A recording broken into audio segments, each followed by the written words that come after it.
David, welcome to AB. How are you finding it? How you going? Yeah. Good. There's good flow of traffic going around. Have you been to quite a few sessions? Yeah. Yesterday was fairly hectic, day one. And, any highlights besides the one you did yourself? I think the takeaway for me was the amount of people in the crypto sessions. Yeah. To see, I think we're all finding that clients are now coming to us with those issues, and we're all out there. They've got a thirst for knowledge. So, any surprising or interesting things that you learned that you could actually take home with you? I think just the gap between the ATO silence on crypto and what's actually happening at grassroots for us as an accounting industry, and what we're dealing with without any real guidance from the ATO. It's kind of a weird space. Is there anything that was useful that you could actually, go back to your practice and implement or advise your clients on? Yeah, I think it's probably just the comment was made about some of the cryptocurrency clients thinking that everything's hidden and tucked away, and that there's all actually anonymous, right? all anonymous, and it's actually not, and that comes from somebody who was very well versed in cryptocurrency, and I think that's the challenge for us as advisors. What does it say there? It's only a matter of time before the regulators catch up. It's I'm sure there's elements that are anonymous, but there's also flags, and it only then takes somebody to say, well, okay, show me this, show me that. And in our self-assessment system, that's what's going to happen. You did a presentation yesterday on the really good turnout. So, what was the topic of yours?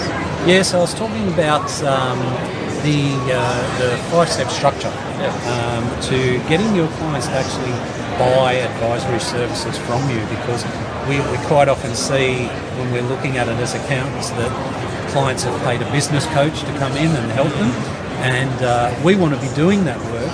But as an industry, typically we find that we haven't really cracked the code on how to get clients to buy it from us, as opposed to other individuals and organisations. How many clients do you find? How many clients do you see using this structure? Is that a big thing?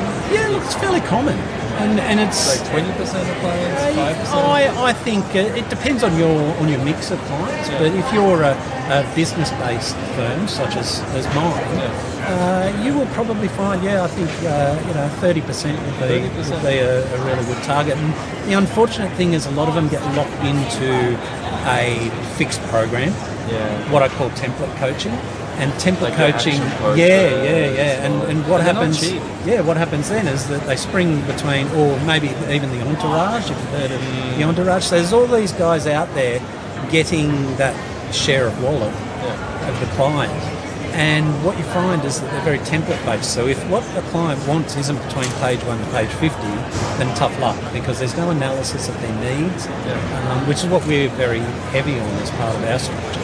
In the way that we do it, and that's what I promote to other accountants. And do you feel what a business coach does and what an accountant can offer as an advisor, are they the same, or is it better, is it different? Can they work and coexist? Or is it kind of one or the other? I talk about this actually in my book, and I think it's a really neat mix of skills for accountants. If you can master the softer skills, and we've all got the ability to learn and do that. So you're saying we don't have them as accountants? No, we don't have them naturally, Like I've done training in NLP, I've done training in a whole heap of other skills outside of the numbers. So what I can do is bring those two worlds together, and have really strong numbers and really strong interpersonal stuff, the softer coaching nuance skills. And when you combine those two together, that's a neat mix. You'll find that most coaches, I say most, don't have a good handle on the numbers. They're sales and marketing people. Especially like the entourage guy. They're sales, marketing, and typically you'll go to a session, and at some stage through the session you'll do a meditation and things like that. So it can be a little bit left of centre. Spiritual. Exactly.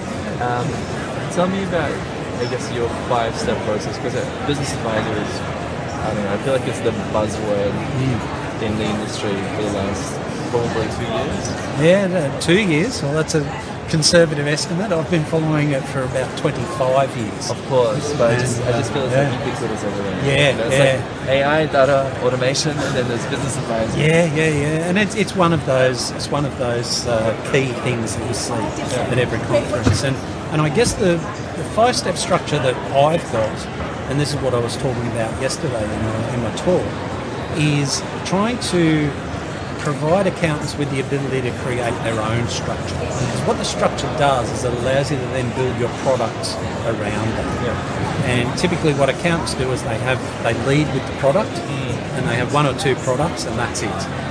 And that becomes very ad hoc in terms of what they do. So our structure is around 5 pillars. So first of all, awareness, numbers, planning, and then we oscillate. So that's the first 3 months that we do with a client. And then we oscillate between what we call improvement and accountability sessions. And we do those, it could be fortnightly sessions, improvement, accountability, so 2 sessions a month, or for other clients they might just want one combined for the month. When you say clients, just to clarify for everyone, you get an accounting firm and you take them on a journey to teach them how to actually do business advisory and what approach they can take to their own client base, right? Yeah. So at the very base level, I coach SMEs directly. But what I do with accountants is I recognise, based on that 25 years of following business advisory, you run your own practice. Grassroots coalface staff, is that a lot of accountants typically take a partner from over here, plonk them over there and expect them to just do advisory without any structure, any system. Just go and do it. Go and sell cash flow forecasts and so on.